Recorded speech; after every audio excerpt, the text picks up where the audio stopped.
dialah dalam dirimu, dia dalam dirimu. Apakah kamu tidak melihatnya? Dalam hadis qudsi Allah berfirman, aku maujud, aku menyata dalam dirimu. Ayat lain dalam hadis qudsi, tiada nyata kepada sesuatu seperti kenyataanku pada manusia. Allah menyata dalam bentuk manusia, dalam diri manusia lebih daripada makhluk yang lain. Kalau ingin melihat kenyataan Allah yang paling besar, lihatlah pada dirimu, sifatnya, zatnya, fiilnya. Ini Azariat ya, dosa tadi menegaskan ini ada 7 sifat ma'ani dari 20 sifat Allah yang menyata pada manusia, dan makhluk lain tidak sebanyak ini. Malaikat tidak punya sifat berkehendak, sifat iradah. Hewan tidak punya sifat kalam, tidak punya sifat mengetahui. Jadi tidak ada yang sebesar yang dimiliki oleh manusia. Maka manusia ini adalah rahasianya yang terbesar. Dan Allah mengatakan rahasia itu adalah sifat-sifatku. Sifat-sifat Allah ini menyata melalui roh. Roh yang membawa sifat-sifat ini. Nyatanya roh itu adalah nyawa. Dengan nyawalah orang bisa mendengar, melihat, berkata-kata, dan berkehendak. Dan Allah berkata, kami lebih dekat kepadanya daripada kamu sendiri, pada dirimu. Tapi kamu tidak melihat. Kami lebih dekat kepada urat lehernya. Ya, nyawa itu lebih dekat dari urat leher kita. Surat Qaf ayat 16 tegas mengatakan seperti itu. Kalau kita lihat tajalli Allah ini secara logika, dalam hadis dikatakan, hadis qudsi, al-mutaharata sa'in kasruri fil insan, tiada nyata kepada sesuatu seperti kenyataanku pada manusia. Bagaimana nyatanya ini? Mari kita runut dari yang paling mudah dilihat. Kita mandi, itu adalah gerak fiil. Tampakannya kita mandi, lalu seperti apa kalau kita analisa? Itu gerak mandi itu dikendalikan oleh pikiran. Itu gerak yang dalam keadaan sadar dan akal. Di mana kamar mandi, di mana menggantungkan pakaian, bagaimana, di mana letak, bagaimana mengambil sabunnya, menimba airnya, semua menggunakan pikiran dalam keadaan sadar. Nah, pikiran ini yang menggerakkan, yang secara motorik terjadilah gerak manusia. Lalu pikiran terjadi karena ada kehendak. Seorang berkehendak mandi, baru dia menjalankan pikirannya, kemana jalannya, di mana letak kamarnya. Karena ada kehendak, baru pikirannya jalan. Kalau tidak ada kehendak, pikiran juga akan diam. Tidak akan berpikir sendiri kalau tidak ada tujuan dan kehendak. Nah, kemudian karena kehendak, dia ingin mandi, lalu bagaimana caranya, mulai dipikirkannya. Kita lihat ke kehendak, siapa yang punya? Letaknya di hati. Kalau pikiran di otak, kehendak letaknya di hati. Hati berkehendak, lalu otak mulai jalan. Yang saraf motorik ini terjadilah gerak anggota tubuh. Kehendak ini ada di hati. Apakah ada kehendak kalau orang tidak bernyawa? Apakah ada pikiran dan gerakan kalau orang tidak bernyawa? Karena ada nyawa inilah orang bisa berkehendak. Nyawa itu adalah roh. Operasionalnya adalah nafas dan tak jantung. Nyawa itu adalah roh, lebih dekat dari urat leher kita. Roh itu adalah tiupan Allah dari Nur Muhammad yang mula-mula diciptakannya. Dari Nur Muhammad lah semua roh ditiupkan. Nah, bicara tentang Nur Muhammad, itu adalah Allah. Allah membuat mula-mula Nur Muhammad. Kata Nabi, aku dari Allah dan semua alam ini dari nurku. Hadis sahih dari Nabi Muhammad, dari Rasulullah. Kalau demikian kita sambungkan, adakah gerak ini terlepas dari Allah? Berarti gerak ini semua dari nyawa, dari roh. Roh itu adalah Allah. Semua sifat-sifat mendengar, melihat, berkata-kata itu dari roh. Ada kaitannya langsung dengan roh, dan roh itu adalah Allah. Salahkah kalau kita mengatakan seluruh gerak ini, baik dan buruknya, adalah milik Allah? Tidak ada gerak buruk yang di luar dari kehendak roh ini. Semuanya bergerak dengan kehendak, dan kehendak itu karena ada roh, ada nyawa. Begitulah cara memandang gerak ini, bahwa satunya gerak hanya gerak Allah. Tauhidul afal. Nabi bersabda, Zahiri Robbi wa batini abdi. Zahir Tuhan itu adalah batin hamba. Kalau kita melihat tadi, roh ini adalah zahirnya Allah, dan roh ini adalah batinnya kita. Jadi batinnya hamba ini adalah zahirnya Allah. Ini jadinya seperti itu. Jangan kau cari lagi Allah. Kemana kau cari? Carilah dalam dirimu. Dia sudah menyata dalam bentuk nyawa, menyata dalam segala bentuk nyawa. Semua nyawa makhluk adalah kenyataannya. Allah ada dalam dirimu. Menyata bukan berarti Allah bertempat. Tidak mungkin Allah bertempat, Dia Maha Besar. Menyata itu artinya mewujud, meliputi. Jadi menyata, jangan dicari lagi, dia menyata dalam dirimu, dalam bentuk nyawa. Jangan kau cari air lagi, dia telah menyata dalam bentuk es batu. Air telah menyata dalam bentuk es batu. Allah tidak menempati es batu. Air menyata dalam bentuk es batu. Es batu bukanlah air. Hamba bukanlah Allah. Tapi es batu tidak lain daripada air. Hamba ini tidak lain daripada Allah. Beda Bapak Ibu. Es batu bukanlah air. Es batu, air. Tapi es batu tidak lain daripada air. Hamba bukanlah Allah. Kafir kita mengatakan kita ini Allah, mengaku-ngaku Allah. Allah laisa, Allah tidak menyerupai sesuatu. Tetapi kita tidak lain daripada Allah. Ini beda, pahamilah ini dan hati-hatilah dalam masalah ini. Kemudian kita melihat keluar diri.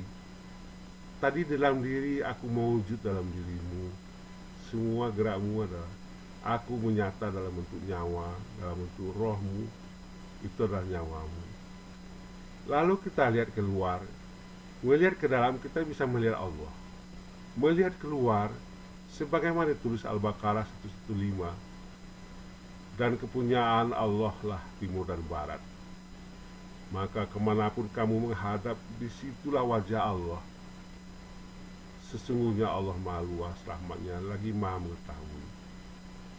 Dan kemanapun kamu menghadap, disitulah wajah Allah. Apakah kita tidak melihat Allah pada segala sesuatu?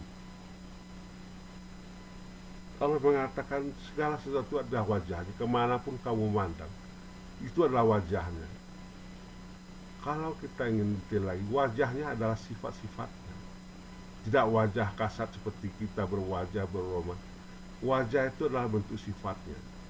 Kita lihat tanaman, ada sifat hayat. Itu wajahnya. Hayat itu wajah Allah. Karena hayat, karena hidup, sifat hiduplah tanaman itu bisa tegak, bisa tumbuh.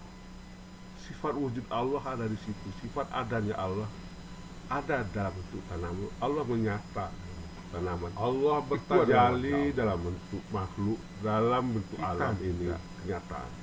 Jadi semuanya tajalli Allah. Sifat-sifatnya adalah bentuk tajalinya. Allah bertajalli dalam bentuk sifat-sifatnya. Dan sifat-sifat itulah yang disebut wajah Allah. Kalau kita lihat kepada yang lebih besar lagi, manusia, kita sendiri insan, kita lihat wajah Allah dalam bentuk 7 sifat tadi. Orang itu mendengar adalah sifat Allah, itu wajahnya. Orang itu melihat, itu wajah Allah. Wajah Allah sangat menyata dalam bentuk manusia. Orang itu berilmu, itu wajah Allah. Ilmu itu wajah Allah. Orang itu berkehendak, itu kehendak Allah, wajah Allah. Orang itu berkuasa, berdaya, itu wajah Allah. Allah lah yang berdaya. Nah, suhudul wahdah di kasrah, kita melihat Allah menyata dalam dalam jutaan, miliaran makhluk. Lalu orang-orang yang berjuang untuk melihat Allah, dia melihat dulu alam, dia melihat tumbuhan, dia melihat bulan, baru dia bisa melihat Allah. Nah, di balik bulan ini ada Allah yang menciptakan. Ya, enggak apa-apa, itu perjalanan salik. Tapi ujung-ujungnya nanti dia harus terus berjalan musyahadah, bahwa Allah lah yang dilihatnya dulu, baru tampakan Allah itu dalam bentuk alam. Kalau dia berhenti di mujahadah melihat alam, baru dia melihat Allah, masih mengakui dua, ada alam, ada Allah, masih syirik. Tapi kalau dia melanjutkan perjalanan ya, ke tempat yang lebih tinggi, disaksikannya Allah, dan alam ini tidak tampak lagi bagi dia. Kalau dia masih melihat alam, takkan pernah dia melihat Allah. Tapi kalau sudah dia melihat Allah, dia takkan tampak lagi alam ini. Inilah yang disebut makam tertinggi, makam musyahadah. Orang-orang yang ada di sini adalah para wasil yang sudah bisa menyaksikan Allah pada segala sesuatu.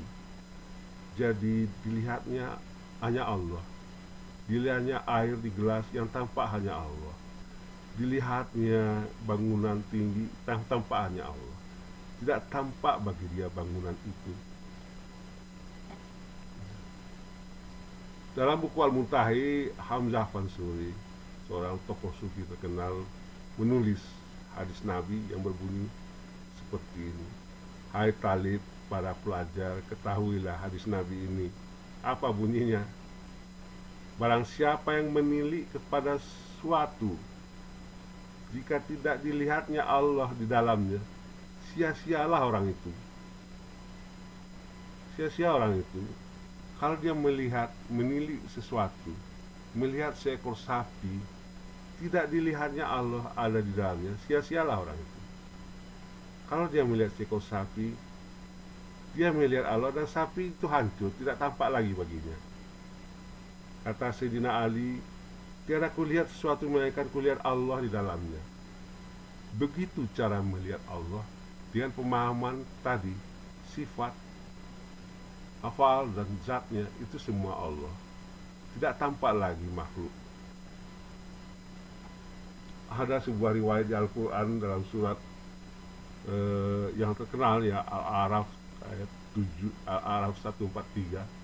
Satu ayat ini sebenarnya begini, pecah-pecah baitnya.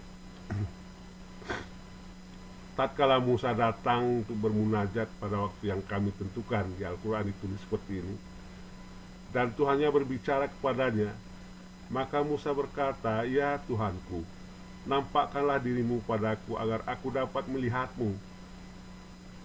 Allah berfirman, kamu tidak akan dapat melihatku. Yaitu tadi Bapak Ibu, tidak mungkin kalau Musa yang zahir ini bisa melihat kepada Allah. Allah berkata, tapi lihatlah bukit itu. Bila bukit itu tetap di tempatnya seperti semula, niscaya kamu dapat melihatku. Lalu tatkala Allah bertajalli, menampakkan diri pada bukit itu, menyebabkan bukit itu hancur, dan Musa pun pingsan.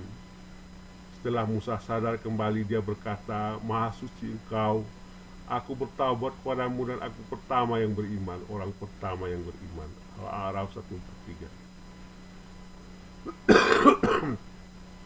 Kalau kita perhatikan ayat ini seperti sanepan Bapak Ibu, seperti perumpamaan bagi yang mengartikan dengan letterlet begini tidak akan pernah paham. Ketika Tuhan bertajali di bukit Tursina, bukit itu hancur. Bukan hancur jadi debu seperti hilang. Tidak, bukit itu sampai sekarang masih ada seperti itu. Apa maksud hancur di sini? Tidak tampak lagi bagi Musa bukit itu hancur dalam pemandangannya. Karena yang tampak hanya tajali Allah.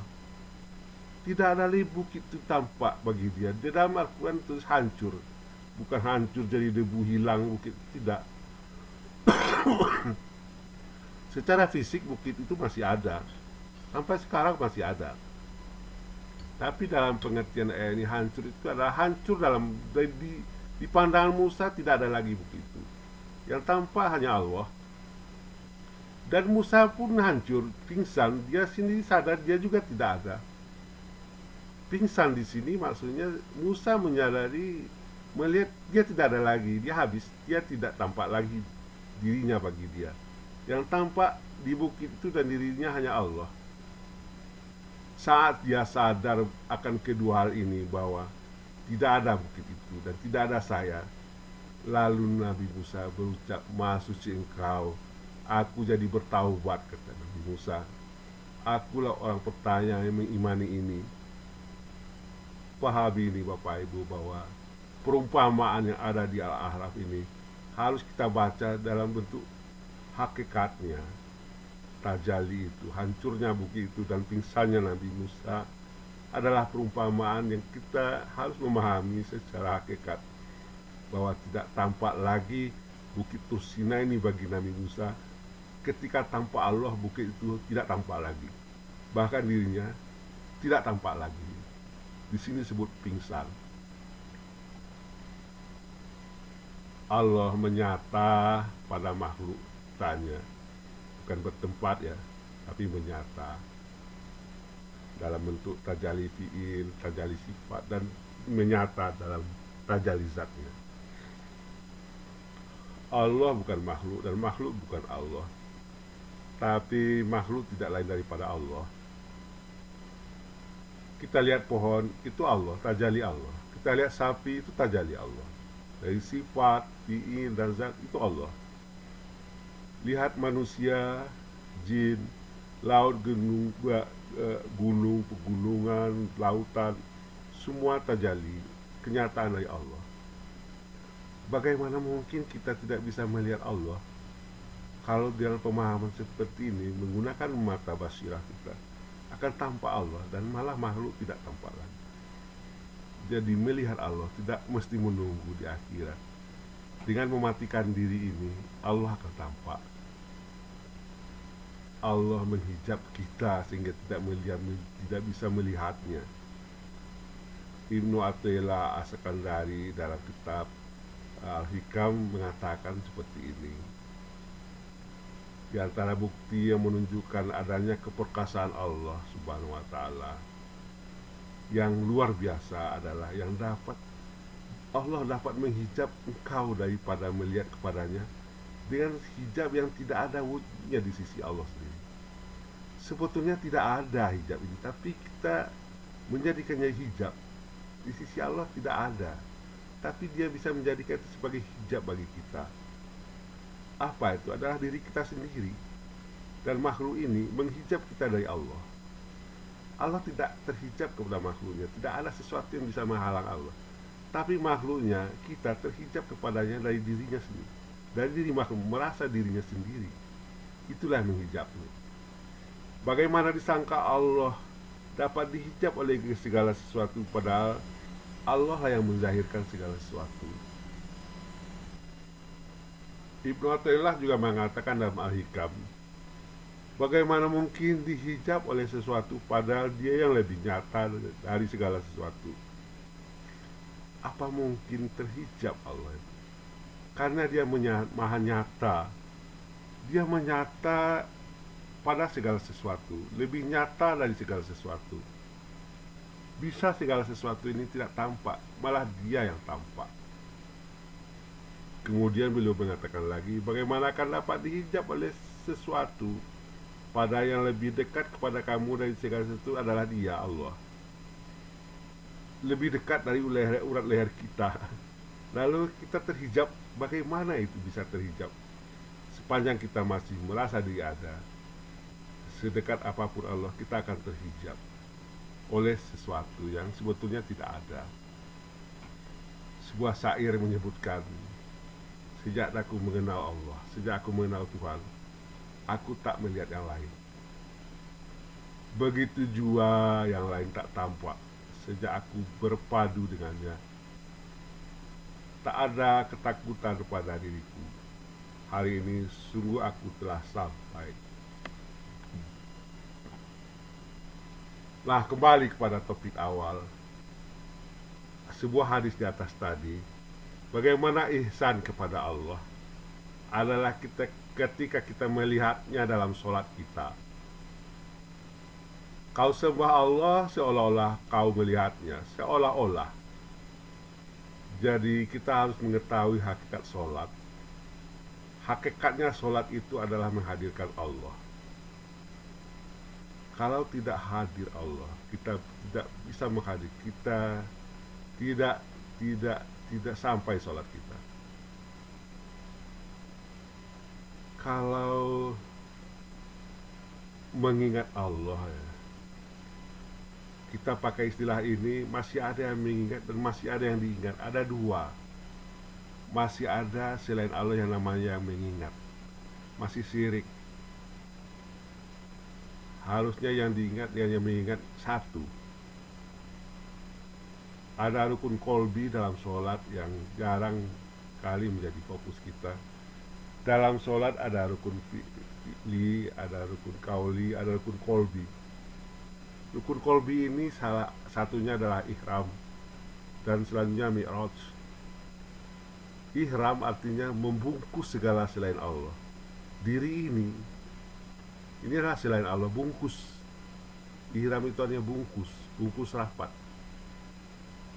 Lalu setelah kita bungkus, yang ada hanya roh, diri kita yang sebenarnya. Itulah yang berhak menghadap Allah. Hadirkanlah itu, dan itu adalah Allah. Lalu roh mi'raj ya, menaik kepada asalnya, yaitu Allah. Tidak ada sholat yang tanpa mi'raj. Sholatu mi'rajul mu'minin. Sholat itu adalah mi'rajnya orang mukmin. Lalu kalau sudah begitu, masih ada si ada ini yang menyembah, si tiada ini yang menyembah. Allah lah yang menyembah Allah. Roh itulah yang mi'raj menyembah. Tidak ada lagi kita yang berzikir. Yang berzikir hanya Allah kepada Allah. Maka bagaimana kita melihat Allah sepanjang waktu? Dalam surat di Al-Quran ada dikatakan sholat daim. Surat Ma'rif kalau saya tidak salah, soal sholat yang berketerusan. Melihat Allah dalam sholat adalah ketika kita mi'raj. Kalau kita sholat daim, sholat batin, sholat rasa, sebagaimana dikatakan Al-Quran, berarti kita melihat Allah sepanjang waktu. Karena sholat daim ini sepanjang waktu, maka marilah melihat Allah sepanjang waktu. Tidak hanya 5 waktu sehari semalam. Sholatun daim. Bapak Ibu, masih pada pemahaman ini, hati-hatilah kita Bapak Ibu, ya, matikanlah diri. Dengan ini kita akan bisa mengenal Allah, dan dengan mengenal Allah kita bisa melihat Allah. Dalam sholat tidak mungkin kita tidak melihatnya. Seolah-olah kamu melihatnya adalah kamu melihatnya. Serendah-rendah kualitas sholat adalah kita tidak melihatnya.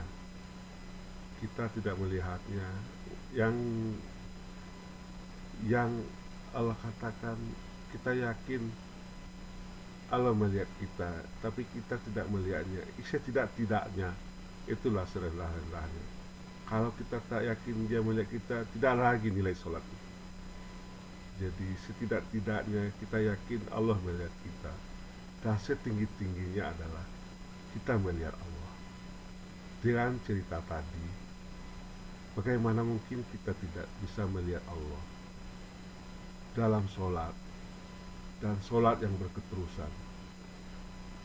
Semoga kita menjadi hamba-hamba yang dirahmatinya. Semoga penjelasan ini bermanfaat adanya. Wabillahi taufiq wa hidayah. Assalamualaikum warahmatullahi wabarakatuh.